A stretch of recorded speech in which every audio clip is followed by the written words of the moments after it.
¿Y si te dijera que el primer capítulo de la Biblia no cuenta la historia de la creación? Abre tu mente por un momento. Lees Génesis 1, versículo 1. En el principio creó Dios los cielos y la tierra. Perfecto, majestuoso, completo. Pero entonces lees el versículo 2. Y la tierra estaba desordenada y vacía, y las tinieblas estaban sobre la faz del abismo. Pausa el video ahora y piensa conmigo. ¿Cómo puede un Dios perfecto crear algo imperfecto? ¿Cómo puede la primera obra de la omnipotencia ser un caos oscuro y vacío? La Iglesia nunca quiso que te hicieras esta pregunta, porque la respuesta es aterradora. Entre esos dos versículos no hay una simple pausa para respirar. Hay un abismo de tiempo, una historia perdida de millones de años que esconde una guerra en los cielos, un juicio devastador y una creación original que fue aniquilada. Lo que te enseñaron como el principio de todo no lo es. Es la escena de un crimen cósmico, y estás a punto de descubrir la verdad sobre el mundo que existió antes de Adán. Sé lo que estás pensando, pero la Biblia es clara, Dios creó todo en 6 días. ¿Lo es de verdad? ¿O más bien, te contaron la historia completa? Vuelve a leer ese segundo versículo, Génesis 1, versículo 2. Y la tierra estaba desordenada y vacía, y las tinieblas estaban sobre la faz del abismo. La palabra hebrea para desordenada y vacía es tohu wabohu. No significa materia prima o potencial sin forma, significa ruina, desolación, el resultado de una catástrofe. Es la misma frase que usa el profeta Jeremías para describir la tierra después de un juicio divino apocalíptico. ¿Te das cuenta de lo que esto significa? La tierra no estaba esperando ser creada, estaba destruida. Esto cambia todo lo que te enseñaron sobre el origen. No estamos viendo el taller de un artista, estamos viendo la escena de un crimen cósmico. Y la pregunta que nadie se atreve a hacer es, ¿qué crimen? ¿Qué sucedió en ese abismo de tiempo entre la creación perfecta del universo y la ruina desolada que Dios encuentra? Comenta ahora mismo si alguna vez te habías hecho esta pregunta al leer el Génesis. Este misterio no es un simple debate teológico, afecta a todo: la edad de la Tierra, la existencia de los dinosaurios, el origen de Satanás. Todo está conectado a este vacío, a esta brecha silenciosa entre dos versículos. Para desentrañar este enigma existen 3 caminos, 3 teorías que intentan explicar este capítulo perdido. La primera es la que seguramente conoces, la teoría creacionista de la Tierra joven, la explicación oficial que dice que todo, caos incluido, fue creado en 6 días literales hace solo unos miles de años. La segunda es mucho más inquietante, la teoría de la brecha. Propone que una creación original y perfecta fue aniquilada por la rebelión de Lucifer, y lo que leemos en Génesis es en realidad una restauración. Y la tercera, la que fue enterrada a propósito, la teoría de una civilización preadámica, que sugiere que no solo ángeles, sino seres físicos habitaron y cayeron en ese mundo olvidado. En los próximos minutos vamos a analizar cada una de ellas. Empezaremos por la versión que te contaron en la escuela dominical y te mostraré la prueba, oculta en el propio texto, que demuestra por qué es imposible que sea cierta. Para entender la magnitud de lo que se oculta en el Génesis, tienes que convertirte en un detective. Y la primera pista siempre está en la escena del crimen. Vuelve a Génesis 1, versículo 2. La palabra clave es tohu wabohu. La mayoría de las Biblias lo traducen como desordenada y vacía. Suena inofensivo, ¿verdad? Como una habitación antes de amueblarla. Pero eso es una traducción incompleta, casi una manipulación. Para entender su verdadero significado, tienes que ver cómo se usa en el resto de la Biblia. Abre tu Biblia en Jeremías capítulo 4, versículo 23.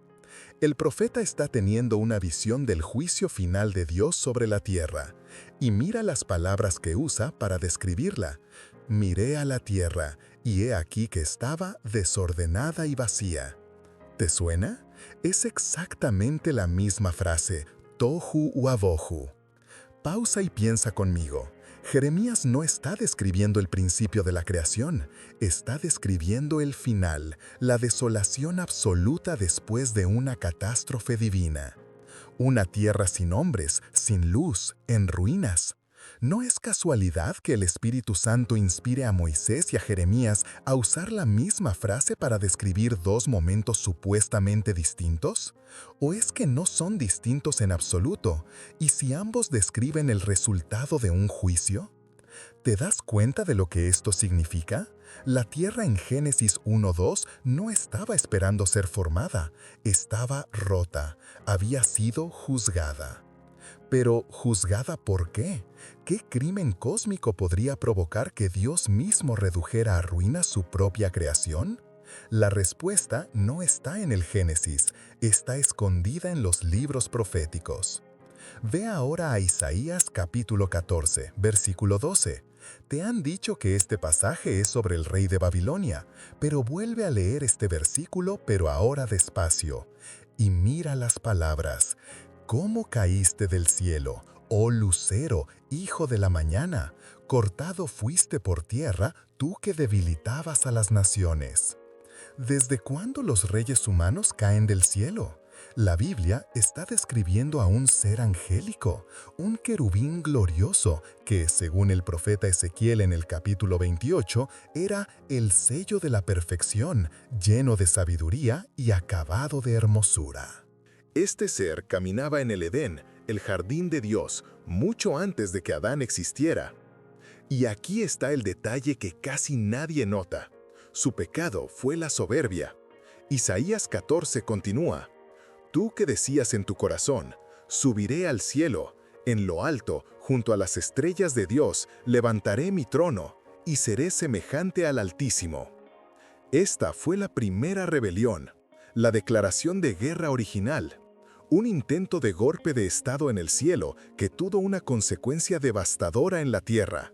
La creación perfecta de Génesis 1:1 se convirtió en el campo de batalla, y el resultado fue el tohu uavohu, la desolación y el vacío que vemos en Génesis 1:2. Y si te dijera que el propio idioma hebreo confirma esta catástrofe. En Génesis 1:1, cuando Dios crea los cielos y la tierra, la palabra usada es bara. Significa crear algo de la nada. Es un acto divino único. Pero durante los 6 días de la creación que leemos a continuación, la palabra que más se usa es asá. ¿Sabes qué significa asá? Significa hacer, formar o reparar algo que ya existe. ¿Lo ves? Dios no está creando el planeta de cero en 6 días. Lo está reconstruyendo. Está reparando una ruina. Está poniendo orden en un caos que Él no creó, sino que fue el resultado del juicio sobre la rebelión de Lucifer. Con estas pruebas sobre la mesa, la versión oficial de una creación de 6.000 años empieza a tener fugas por todas partes. Y la pregunta es, ¿por qué te contaron esta historia y no esta? Analicemos la primera teoría, la que te enseñaron en la escuela dominical, y verás cómo ignora deliberadamente cada una de estas pistas. De acuerdo, analicemos la primera teoría, la versión oficial, la que probablemente te contaron desde niño. Se conoce como la teoría creacionista de la Tierra joven. La mayoría de los teólogos y pastores defienden esta postura. Es simple, directa y parece honrar una lectura literal de las Escrituras. Según esta visión, no existe ninguna brecha de tiempo. Génesis 1, versículo 1 y Génesis 1, versículo 2 son momentos consecutivos separados por apenas un instante. En esta interpretación, Dios crea el universo en el versículo 1, y en el versículo 2 lo que vemos es simplemente la materia prima, el lienzo en blanco antes de la obra maestra. El tohu uavohu, el desorden y el vacío, no es el resultado de una destrucción, sino el estado inicial de las cosas, la arcilla antes de que el alfarero le dé forma. Desde este punto de partida caótico, Dios pasaría los siguientes 6 días literales de 24 horas cada uno, poniendo orden, separando la luz de las tinieblas, las aguas de la tierra firme. Esta teoría tiene una ventaja, su aparente sencillez. No necesitas buscar significados ocultos ni historias perdidas. Lees el texto tal como está y concluyes que la Tierra y todo el universo tiene apenas unos 6.000 años de antigüedad. Es una visión ordenada y contenida. Pero aquí está el problema que nadie menciona. Esta teoría te obliga a ignorar el propio lenguaje de la Biblia y la naturaleza de Dios. Pausa y piensa conmigo. Si Dios es un ser de orden perfecto, ¿por qué su primer acto creativo documentado es el caos? ¿Por qué un arquitecto divino comenzaría su proyecto más grandioso con un montón de escombros? No tiene sentido. Es como decir que un pintor de renombre empieza su obra maestra arrojando un cubo de barro sobre el lienzo. Y lo más importante, esta teoría ignora deliberadamente el uso de la frase tohu wabohu en el resto de las escrituras. Como vimos en Jeremías, esa frase no describe un estado inicial, describe el resultado final de un juicio. Es una palabra para la desolación, no para la creación. Entonces, la versión oficial te presenta un dilema imposible. O Dios no es un Dios de orden, o la Biblia se contradice a sí misma. ¿Te das cuenta de lo que esto significa? La teoría más aceptada se sostiene sobre una contradicción fundamental. Te pide que creas que la misma palabra hebrea significa materia prima en Génesis y destrucción apocalíptica en Jeremías. Esto no es una interpretación, es una inconsistencia, una grieta en los cimientos de la historia oficial. Una grieta lo suficientemente grande como para que se cuele una verdad mucho más antigua y perturbadora. Y si la versión oficial no encaja, ¿qué otra explicación existe? ¿Qué pasa si el caos no fue el principio, sino la consecuencia? Si la teoría oficial se desmorona ante la evidencia del propio texto, ¿qué otra alternativa nos queda? Prepárate, porque aquí es donde la historia que te contaron se rompe en 1000 pedazos. Entramos en la segunda teoría, la teoría de la brecha, o como algunos la llaman, la teoría de la restauración. Esta no es una idea nueva ni marginal. Fue defendida por teólogos como Thomas Chalmers en el siglo XIX y popularizada en la Biblia de referencia de Scofield. Ellos vieron lo que tú estás viendo ahora, una inconsistencia insalvable entre el primer y el segundo versículo del Génesis, y se atrevieron a preguntar, ¿y si te dijera que entre esos dos versículos hay un abismo de tiempo? ¿Millones, quizás miles de millones de años? Respira hondo, porque lo que viene ahora cambia las reglas del juego. Según esta teoría, Génesis 1, versículo 1, describe una creación original, perfecta y completa. Un mundo lleno de vida, quizás el mundo de los dinosaurios y de una flora y fauna que hoy ni imaginamos. Era el reino que Lucifer, el querubín protector, administraba antes de su caída. La guerra en los cielos de la que nos habla Isaías no fue un evento abstracto. Tuvo consecuencias físicas y devastadoras.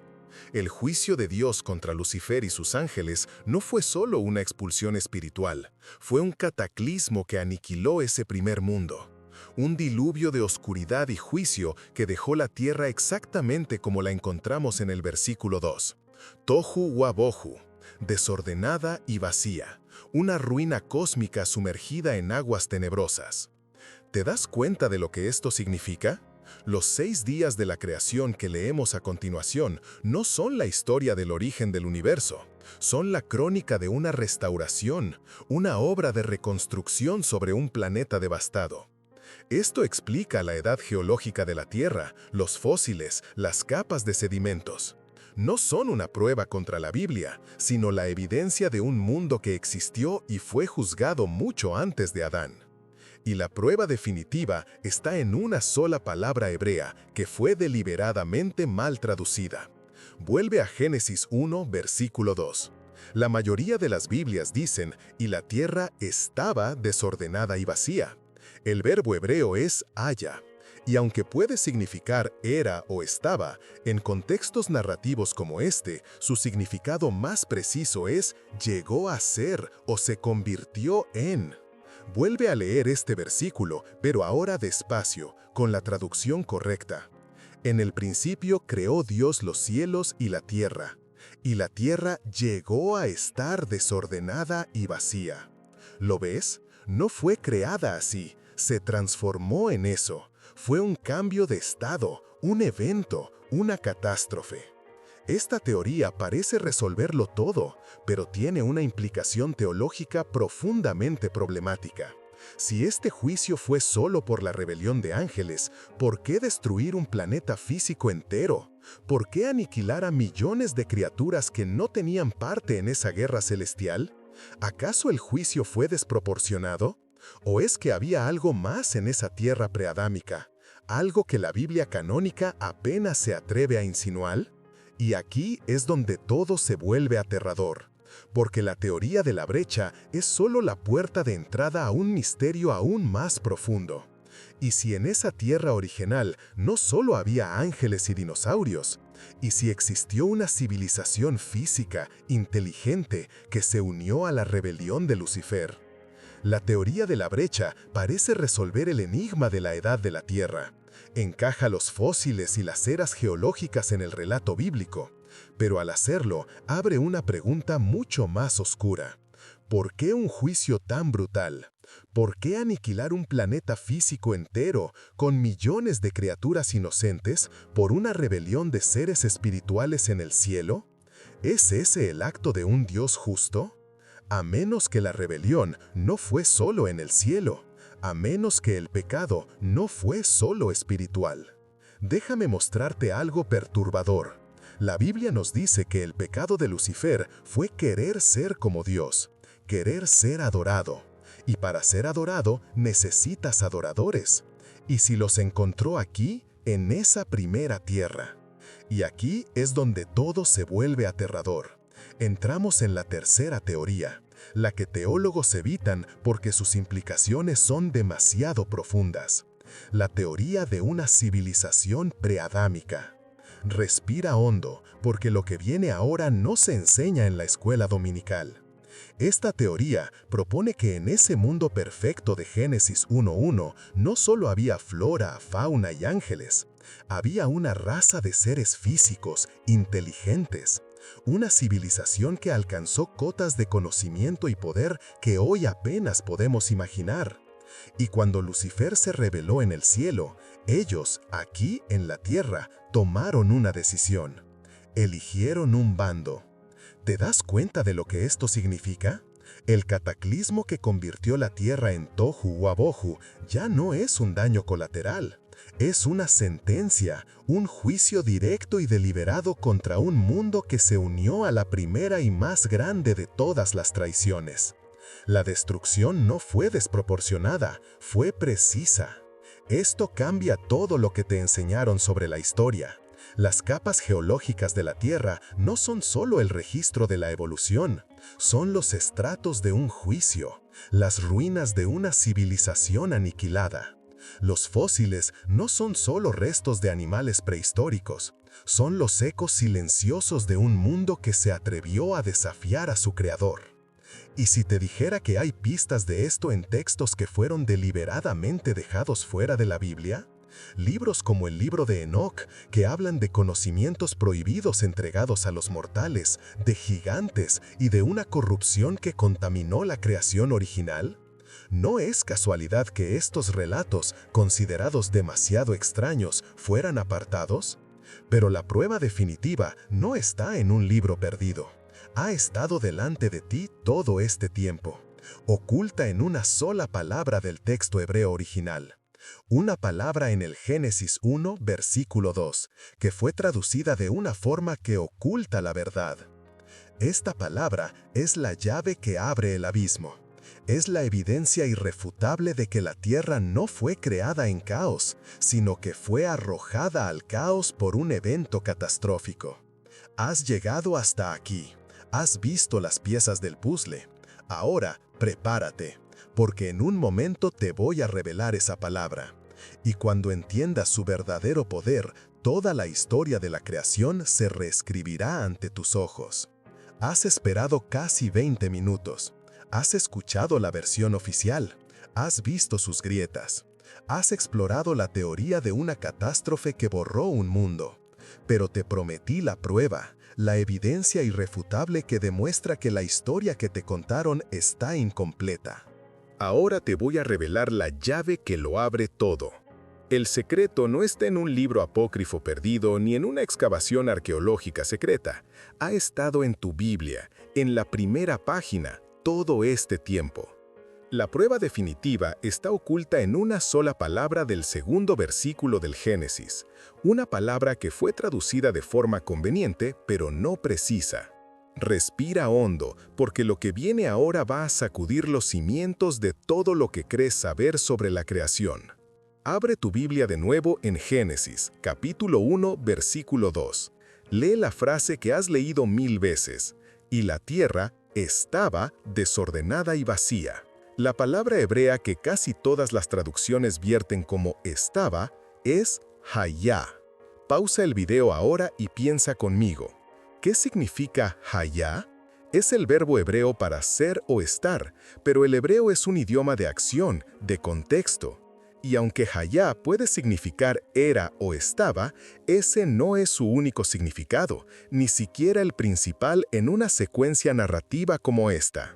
En un relato que describe una secuencia de eventos, hayá significa una transición, un cambio. Su traducción más precisa y poderosa es llegó a ser o se convirtió en. ¿Te das cuenta de lo que esto significa? Vuelve a leer este versículo, pero ahora despacio, con la verdad restaurada. En el principio creó Dios los cielos y la tierra se convirtió en desordenada y vacía. ¿Lo ves? No fue creada así, se transformó en eso. La tierra perfecta de Génesis 1:1 sufrió un evento tan violento, tan catastrófico, que la dejó en un estado de ruina y desolación. El texto no está describiendo el estado inicial de la materia prima, está redactando el informe de daños de una guerra. Esto cambia todo lo que te enseñaron sobre el Génesis. La tierra no nació caótica, fue arrojada al caos. Y cuando entiendes esto, nunca más podrás leer el primer capítulo de la Biblia de la misma manera. El juicio sobre Lucifer y su civilización preadámica no es una teoría, está codificado en la propia gramática del texto sagrado. La palabra hayá es la cicatriz lingüística que prueba la catástrofe. La creación de 6 días que leemos a continuación ya no es la historia del origen del universo, es la historia de una reconstrucción, un plan de rescate divino sobre un planeta ahogado en las aguas del juicio. Dios no está creando de la nada, está poniendo orden sobre las ruinas de un mundo que se rebeló. Y la pregunta que queda flotando en la oscuridad es aterradora. Si Dios ya juzgó un mundo una vez por su soberbia y rebelión, ¿qué te hace pensar que no lo hará de nuevo? La palabra hayá no es solo una palabra, es la firma de Dios sobre la escena de un crimen. Es la prueba de que la historia del universo es mucho más antigua, violenta y trágica de lo que jamás te contaron. ¿Te das cuenta de lo que esto significa? Que los 6 días de la creación no son el acto 1, son el acto 2. El primer acto, una creación perfecta y gloriosa, terminó en una catástrofe tan absoluta que fue borrada de la historia oficial. Y aquí está el detalle que casi nadie nota, el que confirma esta reconstrucción.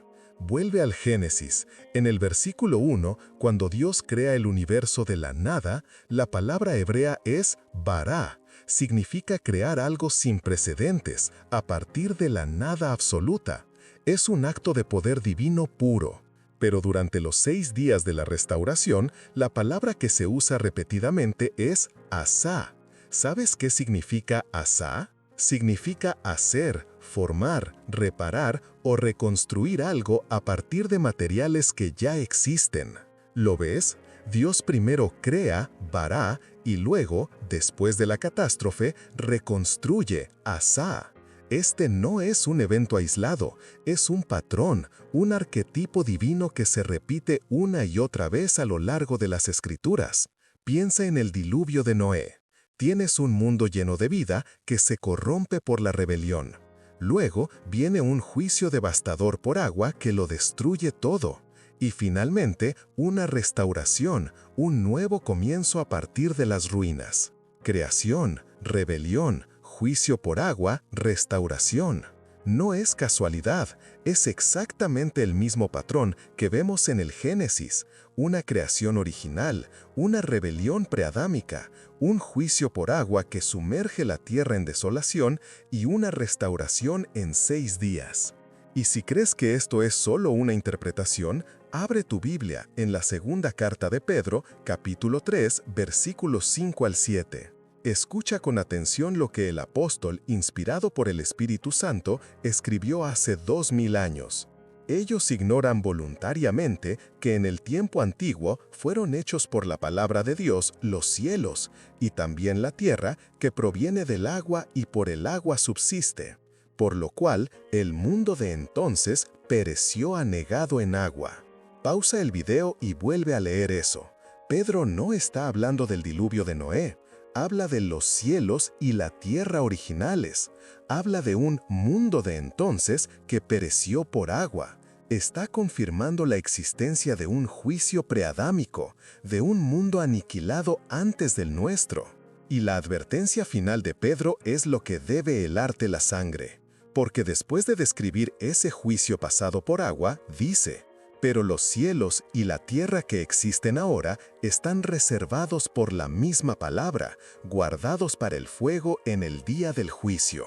El patrón se va a repetir, y si el primer juicio fue por la soberbia de una civilización que quiso ser como Dios, ¿en qué se parece eso al mundo en el que vives hoy?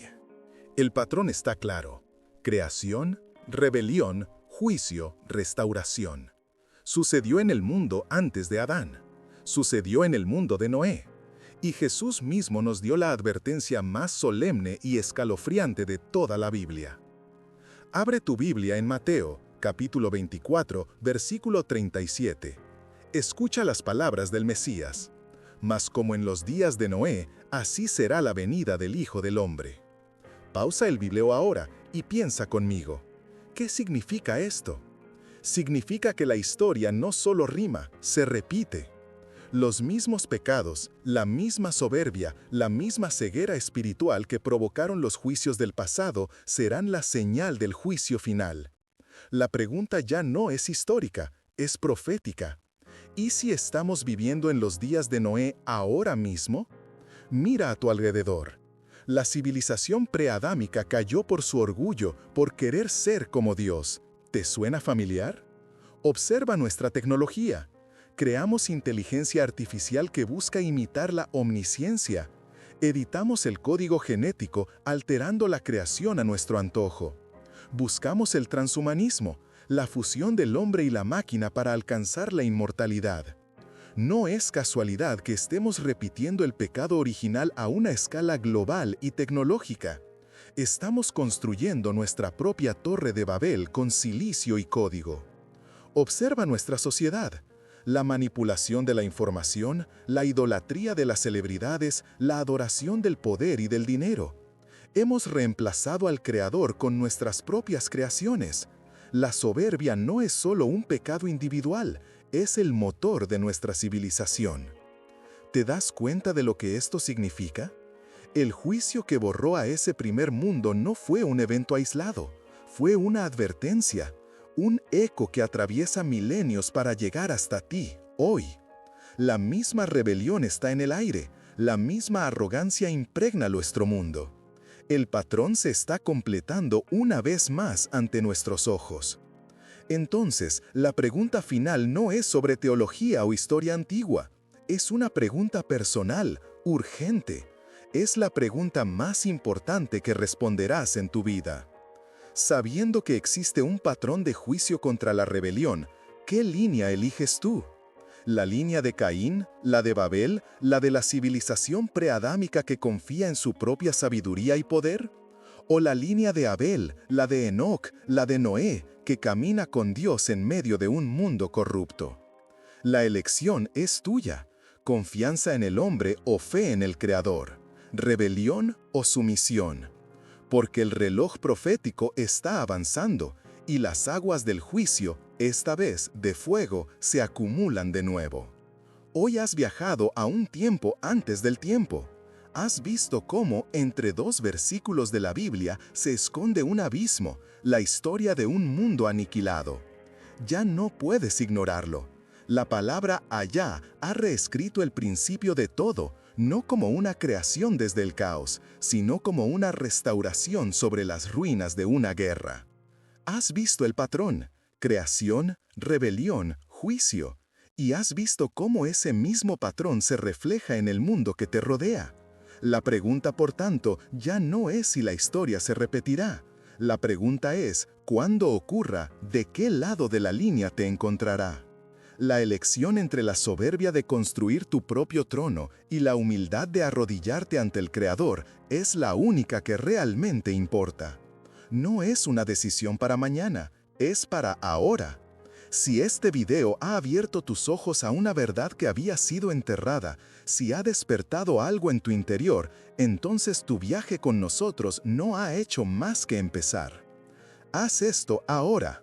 Primero, suscríbete al canal para no perderte ni una sola pieza de este puzzle. Segundo, activa la campanita para ser el primero en saber cuándo se revela el siguiente secreto. Y tercero, comparte este video con al menos una persona que sabes que necesita ver esto. Finalmente, declara tu decisión. Comenta abajo, rebelión o sumisión. ¿Cuál será tu camino? Y no te vayas, porque si crees que la destrucción de ese primer mundo fue el final de la historia, estás equivocado. Fue solo el principio de la infiltración. En el próximo video vamos a revelar el pacto secreto de los ángeles caídos. Porque los seguidores de Lucifer no desaparecieron. Ya estaban observando la nueva creación de Dios, la humanidad, preparándose para corromperla desde dentro y crear una descendencia prohibida. Y todo comenzó en la cima de una montaña específica, con un juramento que cambiaría la sangre de la humanidad para siempre. No te lo pierdas, porque lo que descubrirás sobre el origen de los gigantes, los Nefilim, va a hacer que la historia de hoy parezca un cuento de niños.